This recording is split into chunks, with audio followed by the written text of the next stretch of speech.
Jane, thank you. Hello, good evening. Welcome to Friday's edition of Look North. Our top story tonight. Calls for more stem cell donors to come forward to help clinicians treat cancers. Still really waiting for the day when we can very easily say it is curable. But we managed to extend the life of myeloma patients and give them many years of, most of them, many years of good quality of life. We'll hear what's behind the increase in demand. Also tonight. And finally, this will be all over. It's all good. It's all good. You're right. The virtual reality game teaching teenagers about the dangers of knife crime. Kicked off by the Lionesses, now West Yorkshire has the second highest number of girls' football teams in England. And we meet the Mexborough florist building a reputation with unusual funeral flowers. And for many of us, it's been a grey, drab day, something brighter in the forecast for tomorrow. I'll be back later in the programme with a look into Sunday as well.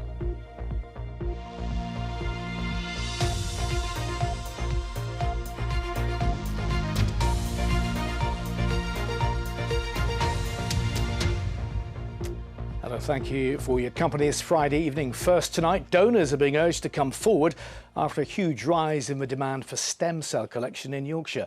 Stem cells can be used for transplants to treat blood cancers, bone marrow failure and for gene therapies. In 2020, 498 collections were carried out in our region by NHS blood and donor teams. But figures show that went up to 875 collections for stem cells in Yorkshire in 2023. That's an increase of 75%, far higher than the national increase of 47%. It's led to a need for more donors, especially for men under 40 and people from black and Asian backgrounds. Ollie Constable has this story. Cancer is just that big word, isn't it? You know what I mean? It's just that big C word, but it's not a nice word, you know what I mean? I didn't say anything for a while, kept it to myself, thinking, if you do, bury your head, you know what I mean? It might go away, but it don't. When Darren was diagnosed with bone marrow cancer myeloma 3 years ago, his life was changed forever. Since then, he's undergone chemotherapy in Barnsley and is now about to start a round of stem cell treatment. It's a lifesaver, isn't it? Let's be fair. I mean, it might have been, like I said, 20 years ago, it might have been a couple of tablets, things like that, just to try help. Yeah, we do get a better result from your donors.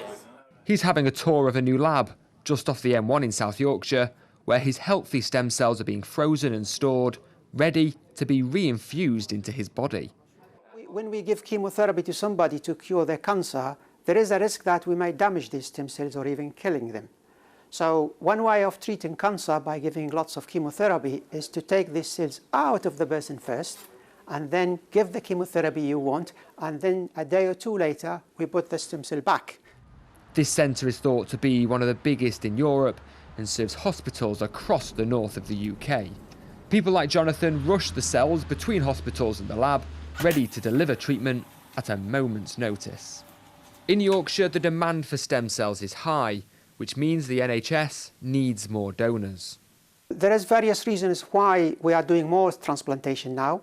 The first thing is we are more skilled, and this is not only for Yorkshire, it's everywhere in the UK, and even major centre internationally, because we are getting more skilled, so we can offer transplantation or stem cell therapy to older people or people with other coexisting conditions like heart disease or lung disease or diabetes. This technology is like something out of science fiction, but it means people like Darren can live a longer, healthier life. And the more people sign up to donate, the more lives it could help. More than many, more just donate.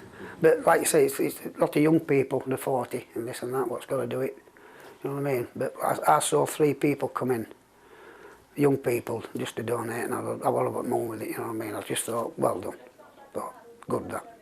Ollie Constable, BBC Look North, Barnsley. Thanks, Ollie. Next tonight, virtual reality is usually associated with gaming, but now it's helping in the fight against knife crime. In the last 5 years, West Yorkshire Police confiscated more than 2,500 bladed weapons and made more than 10,000 knife crime-related arrests.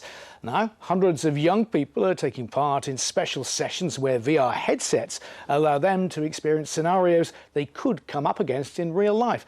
Beth Parsons went along to see them in action.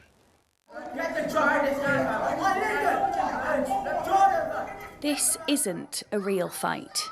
These are actors. This is Reese. He's your best friend, he needs your help, and he's carrying a knife. This is Maisie, one of his friends, and this is Jordan, who recently posted a video online of him fighting Reese. Now, these are fictional characters, but it's a very real-world situation, and some teenagers are about to make some big decisions. These virtual reality headsets are from the West Yorkshire Violence Reduction Unit. When you put this headset on, you are going to go meet Maisie and Reese. With the help of police, they're immersing hundreds of teenagers into a fictional scenario that they can control. I'm going to bang him out. Who? Jordan, him and his mates cornered me earlier, right? And filmed it and put it... They'll have friends, enemies, and choices. What about you? Whether to take sides, What you got? whether to tell someone, whether to carry a knife. I think because of the headsets and they are able to experience it, it's not just me talking to them, so they're not just listening to what I'm saying. The children really do open up and have those really good open discussions. In the end, I didn't get arrested because I didn't choose to take the knife because I didn't want to carry it. Did you get arrested? Yeah. We had to decide whether we wanted to carry a knife or not, and like if we wanted to stay for the argument or not. And what did you do? Did you take a knife and did you stay? Yeah. Okay. And what happened in the end after you did that? I got searched and arrested. In real life, you say you wouldn't. No. Why do you think you chose to do that today? Just to see the outcome of what would happen. And that's the point. There are multiple outcomes to this story, but in this scenario, nobody gets hurt. With the children that we work with, they will have experienced real-life situations and scenarios where they could find themselves in those positions. So I think today was really interesting, inspiring to learn how they could deal with things differently, to reflect and think about how they could change their actions and their behaviours. I am passionate about keeping our young people safe. I've been out on patrol, I've seen the devastation that it has, so now I've been able to get into a role where can I do something, can I prevent those incidents happening? Hundreds of teenagers from both schools and youth groups are expected to take part throughout February, and it's hoped that this virtual reality will stop knife crime being an actual reality. Beth Parsons, BBC Look North, Leeds. The daughter of a man from West Yorkshire who died after being given contaminated blood products in 1982 says the victims are concerned about the appointment of a government advisor on compensation. Families say Sir Jonathan Montgomery has connections to the pharmaceutical company that supplied much of the contaminated products. Thousands of people were infected with HIV and hepatitis C in the 1970s and 80s. An inquiry into the scandal is due to publish their findings in May. Earlier, I spoke to Sarah Doricott and began by asking her what happened to her dad. He was only 15 years old and he was infected with hepatitis C, which lay dormant for years and years, and it wasn't until mid to late 90s that he found out that he had hepatitis C and it had done some really serious damage to his liver. He died in 2015, so Yeah. How long has the family been waiting for answers? My dad was an avid campaigner for years and years. He found the Tainted Blood campaign Facebook group, and he joined a really big team of campaigners, and they lobbied MPs. I understand as a family you have some issues with the inquiry, including the appointment of Sir Jonathan Montgomery. Yeah, we're actually really upset about it. It's triggered quite a lot of us because we found out that he has links to biopharmaceuticals, and they were part of being a supplier of the blood plasma that effectively killed my father. And hundreds of the campaigners are up in arms about this because it's a massive trigger for us, and we think that it's 100% a conflict of interest to have someone advising the Cabinet Office about what compensation should look like. I should say the government says Sir Jonathan is an experienced healthcare law scholar who's played a leading role in UK public bioethics. Last year he ceased to be a member of Bioethics Council. Does that not satisfy you? I think someone that has had experience and bias from previous years, I don't think it's appropriate. What happens next? Where do you go from here? I think, well, talking to you and journalists and other media sources, we just put the word out there, speak to our MPs and see what can be done about it, because we're not happy about it. But at the same time, do we accept this hand we've been dealt, or are the government going to give us more and more delays? OK, Sarah, thank you for coming in and talking to us today. Yes, thank you. Next tonight, campaigners say 3/4 of children in some Yorkshire classrooms have tried vaping. It's illegal to sell e-cigarettes to under 18s, but a charity in Bradford says they've been told they're even being used by primary school children. The government has recently promised to ban disposable vapes, but there's concern that too many children are using them already, as Aisha Iqbal now reports. Vape shops like these have been popping up in high streets across Yorkshire in the last few years. It is illegal for under 18s to buy vapes, but charities say flavours such as pink lemonade and blue raspberry fizz tempt children into vaping.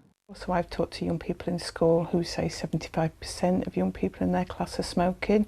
The statistics would say it's quite a lot less, but we do see it a lot. They should never have allowed disposable vapes to be available in corner shops or supermarkets. They should have been where the other nicotine replacement therapies are, which are in pharmacies. Vapes or e-cigarettes have been promoted for years as a tool to aid NHS stop smoking services. Nicotine vaping is less harmful than cigarette smoking, but it's not completely harmless and recommended only for adult smokers to help them quit. The students at Dixon Sixth Form Academy in Bradford are part of a citywide campaign for tougher curbs on the sale and promotion of vapes. They fear a generation who've never smoked cigarettes are still at risk of becoming addicted to nicotine. Many of them say they've witnessed primary school-aged children vaping on their way to school. It's more of a problem when it comes to children, primary school children, smoking vapes and things like that. That's where it's the main issue. No one knows what kind of chemicals are involved or what kind of harm it can essentially do in the long term. The government's now pledged to ban disposable vapes by next year and to clamp down on illicit sellers even further. We're welcoming these new measures that have been put forward, but actually I think we'd like to see additional restrictions around where the vapes are being sold. And also actually pricing of vapes as well going forward, and potentially looking at that as one of the solutions that might help reduce people starting on vapes as opposed to those people who are using them as a quit tool. There's also talk of a new vaping tax to deter young people even more, but there are fears it's a case of too little, too late. Aisha Iqbal, BBC Look North, Bradford. OK, let's get some news in brief now. A man's been jailed for encouraging terrorism by glorifying the murder of Yorkshire MP Joe Cox. The Batley and Spen MP was killed by far-right terrorist Thomas Mayer in 2016. Kieran Turner from Earby in Lancashire published statements calling Mayer a hero. He pleaded guilty to 10 offences and has been jailed for 2 years and 8 months. A prehistoric site in North Yorkshire, often called the Stonehenge of the North, has been bought by English Heritage. The Thornborough Henges near Ripon consist of 3 circular earthworks dating back 5,000 years. Historic England has just acquired the last of the 3 thought to have been used for ceremonies or rituals. The Doncaster Dome is set to get a £14 million revamp. The funding allows a Grade 2 listed building for the last year. Officials say culture and leisure centres like the Dome are key to the health and well-being of people in Doncaster. Now, there's been a big increase in the number of female football teams at grassroots level across England. The number has doubled in the past 7 years, partly due to the success of the England national team, dubbed the Lionesses effect. And the West Riding FA has the second highest number of teams in England. Our sports reporter Sally Hurst is with Farsley Celtic women's team now. Sally, in the rain there. It is absolutely filthy weather here tonight, Phil, but that has not stopped these women from turning out for training. Now, here in the West Riding FA, there are 851 teams registered. Just 7 years ago, that was 351, so a 145% increase. Now, here at Farsley Celtic, they have just recently appointed a women's head of football, Sue Hawkshaw. Sue, what does that role involve? At the moment, that's mainly involved in promoting the team and kind of creating our ethos and hoping to bring more players in on the back of that. We've recently announced that our academy is going to be bringing in A-levels and GCSEs from September, which will bring in more girls with their academic qualifications as well as football. In fact, one of our players has already just joined from the academy, so that's been absolutely brilliant. So you have noticed an increase in demand? Absolutely, yeah. We've taken on 6-7 new players just since the start of this season, and we're hoping to grow even further. And Lauren, you're the captain. You are brave turning out on a night like tonight. Yeah, we're used to it in Yorkshire. I'm not from round here, but rain is part and parcel of it, as is the mud. And it just showed the enthusiasm. Why do you think that is? Do you think it is partly the lioness effect? I think a little bit, yeah, but for me, I work in a school, I'm a teacher, and the kids now don't see that male-female divide that I saw growing up. I started playing football 20, 30 years ago, and it was one team, sort of all one age group, all mixed. So to see kids coming through now and sort of wanting to play and getting inspired. We have little Millie, primary school age, who comes to mascot us on a Sunday. She comes and does the referee business with me at the start. And since then, she started playing football. So little bits like that, I think, are great. Great to see. And Imogen, you're one of the new players. What made you want to join here? I've been a sportswoman all my life. Football has been a big part, including my family. And I just wanted to get back into football. I had a year out and thought, what better than a great local club like Farsley. And facilities are brilliant, coaching staff are so supportive.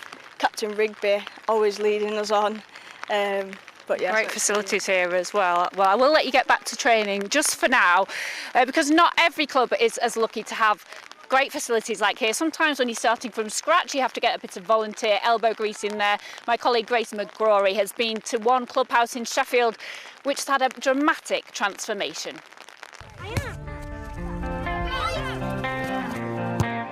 After a cold morning in the mud, the girls at Crosspool FC wanted somewhere they could go and warm up after matches. But their clubhouse wasn't up to scratch. We had various tyres, must have been about 20, 30 tyres in here. Graffiti on the walls inside, things falling down, bits coming off, no usable facilities. There wasn't an adequate toilet to use for the girls, just completely derelict. I just thought there's absolutely no way I can have my girls using this facility. So we decided to do something about it.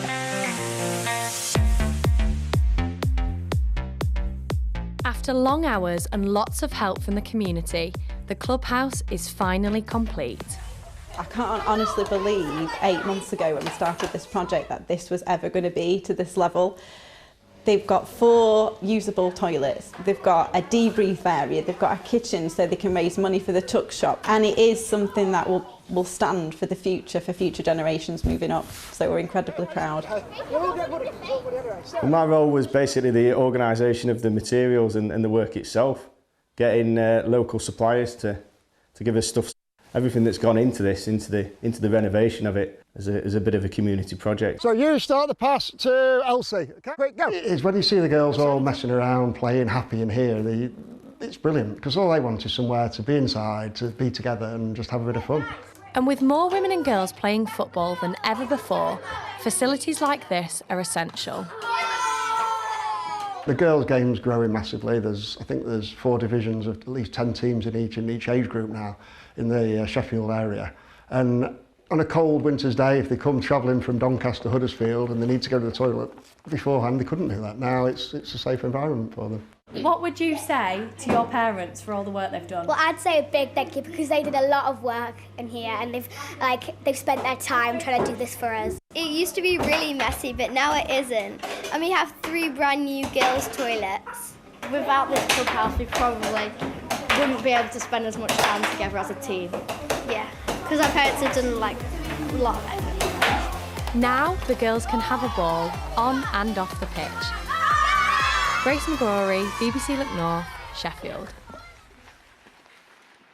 Brilliant to see so many girls enjoying football, and with the more girls football in schools and at grassroots level, the growth of the women's game is only going one way, isn't it, Farsley? Farsley on 3, 1, 2, 3, Farsley! Back to you in the studio. Thank you very much, Sal, in the rain there in Farsley.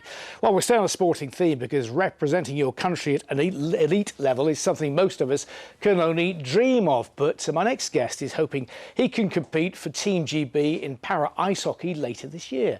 Damien Barker took up the sport after losing his leg. I caught up with him earlier and began by asking about his injury. Yeah, it was literally just on a run. I used to be a keen runner. On a trail run one day, I just went over funny on my ankle and felt something go. And it turned out that, that originally they thought it was just a bad sprain. And that's all it was. And it just seemed to get worse and worse and worse. I think over a period of about 7 years, I saw so many surgeons that kept telling me it was a deformity. And then when I went to Leeds to get another referral up at Leeds, I think the surgeon there took 10 minutes to look at it and said, you broke your bones in 2 different places also, so you've been walking on a deformed ankle with 2 broken bones, hence the pain. So that's pretty much what happened, yeah, just on a run, simple twist on a ruck. And how hard was that decision to have it amputated? It was hard but easy at the same time because I'd lived with it for so long and saw it get worse to the point where I couldn't really use it. So I think as opposed to somebody that had been in a traumatic accident and woke up without one, I think I'd got used to over time of not having it. Although it was still a shock when I woke up and it wasn't there. And what sort of impact did it have on your life? Massive. Yeah, huge. Simple daily tasks have now become a chore and harder. You know, waking up in the middle of the night to go and get my son off and now I've got to put a leg on. It's, or you've got to get in a wheelchair and find it. It's a lot harder to put a child to bed, a 1-year-old. On a positive note, you discovered ice hockey. Tell me about the Steel Kings. They are my life now, along with my wife and my kids. Yes, they gave me a sense of purpose again. They really did.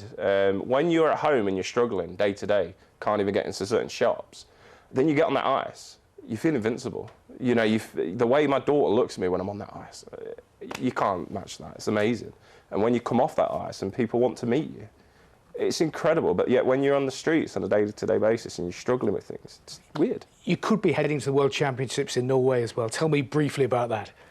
Well, hopefully, fingers crossed, when the roster gets announced, yeah. The World Championships are in Norway in April. If I make the last 16 for Great Britain, which we've been in training camps for the last few months, I couldn't have done any more, is all I'm going to say. You just need to raise a bit of money for it. I need to raise quite a bit of money. There's a fundraising page for it. It's about £2,000 we need to raise, and I'm halfway there. So to everybody that's donated so far, thank you so much, especially in this day and age. Money's so tight, and I can't thank people enough. Well, I wish you well, good luck, and thanks for coming in to share your story. Damien, good luck, and thank you. Thank you so much, thank you. Now, finally tonight, how would you like to be remembered after you've gone? If someone had to design a floral tribute that really captured what you're all about, what would they pick? Well, a florist from Mexborough is making names for herself with unusual funeral flowers. They've done a pint of beer, a cup of coffee and a packet of cigarettes. Just take a look at this. I think you wouldn't carry on doing this job if you didn't love what you did. So today we're going to work on this one. This is a pint of beer that we're going to do for somebody's funeral. So we start with the base. My name is Vicky Mitchell. I'm a florist. I've been doing it since I was 15, 16 years old from a Saturday job, so I've been doing it for 24 years now. Like a lot of businesses after COVID and lockdown, business sales became quite different. With things like supermarkets, everyone's trying to offer cheaper prices. We need to offer something that's unique. So this year we've done quite a few personalised items. We do a lot of animals, we do dogs for people, we do a lot of food items, so we might do a ketchup bottle, we've done OXO cubes, we've done Lucasade bottles, wine, spirits. Recently we've done a cigarette packet that's proved really popular, a Lambert and Butler one. I'm Samantha. I ordered some flowers from Sheila's Florist with Vicky for my dad's funeral. My dad was never into flowers, he's never been that sort of person. We didn't want the hearse to look bare. We said, well, why don't we make it a little bit different, make it more him? So that's why we kind of looked for ideas on what we could do, and what we thought of was some cigarettes. So that brought us to Vicky. He would have absolutely loved the idea and found it funny. So, I mean, we had the cigarettes and we ended up with a Bacardi bottle as well. So it weren't any normal flowers. They take a couple of days from start to finish. So we start the design process, we sketch things out, look at what we might need to make it. I'm really proud of what I do, and I really appreciate the fact that families come to us because they know that we will do something really nice for them in a time when they really need it, and it gives me great job satisfaction. I'm really proud of that. It's a bit of a challenge to think, right, how are we going to do this? But no, I think we've always managed to do it. Keep bringing the challenge. It's fine. Well, it's certainly different, isn't it? I've often thought about what music I'd want at my funeral, but you're I'm not morbid, really aren't sure you? about the flowers, though. I'm just thinking my husband might like one of those beers. Not that I'm trying to put him into an early grave or anything like that, but I'll put my name down for one of those. Now the weekend's here, and I Yes. believe the weather's looking up. Yes, it is. Tomorrow it's looking much brighter, a nice day tomorrow. I thought this picture summed up the last 24 hours quite well. We've gone from white to wet, and honestly, it's been such a soggy 24 hours. In fact, Sheffield Weston Park recorded half a month's worth of rain in the 24 hours up to 6 o'clock this morning. So it really has been a soggy story, and it's been a grey, dismal day as well. You can see overcast, misty skies over York here, and that really has been a theme right across the region. So yes, we are looking at brighter skies for tomorrow. So you'll be able to take some nice weather watchers pictures, or you can tweet me, or I'm on Instagram to Keeley.Donovan. So yes, brighter skies for tomorrow. Things are going to cheer up. We'll say goodbye to the mistiness through the day, and we'll say hello to brighter skies, hopefully some sunshine by the afternoon. But low pressure is close to the UK through the weekend. I think this front skirting up the east coast might just bring some rain on Sunday morning, particularly for eastern areas. And then through next week, we've got a west-southwesterly, so there will be some rain at times, but I think for away from the hills, there should also be a good deal of dry and hopefully some bright weather at times as well. So this is the radar picture from this afternoon. You see that rain spreading up from the south. It's slung across parts of Yorkshire at the moment, and it will continue to meander northwards through the next few hours. And then we should, for most of us, see an improvement overnight with clear skies developing. But with light winds and all that moisture around, I think we will see some mist and fog, particularly across parts of South Yorkshire. And a chilly old night to come with temperatures down to around 2 or 3 degrees. Let's have a quick look at those high water times then, at 4:19 in Scarborough and at 9 minutes past 4 in Whitby. So we'll start the day tomorrow with some mist and fog. I think it'll tend to lift into low cloud, but there could be some areas of cloud moving around through the morning. It'll be brighter than today, though. We should also see some spells of sunshine. You'll notice the odd isolated shower on the graphic, so there could be the odd one, but for most of us, it's dry and it's bright. The breeze coming up from the south, so temperatures may well reach double figures, around 9 or 10 degrees. Close to the coast, certainly there'll be some rain around on Sunday morning. That should move away eastwards. It should brighten up with hopefully some sunshine returning. Phil. Be nice to see that big yellow thing in the sky once again, wouldn't it? Yes, we've missed it. We have indeed. That's as far as we go for now. I shall be back with the late bulletin just after 10 o'clock. But from Keeley and me and the rest of the production team, enjoy your Friday evening. Have a good weekend. Good night.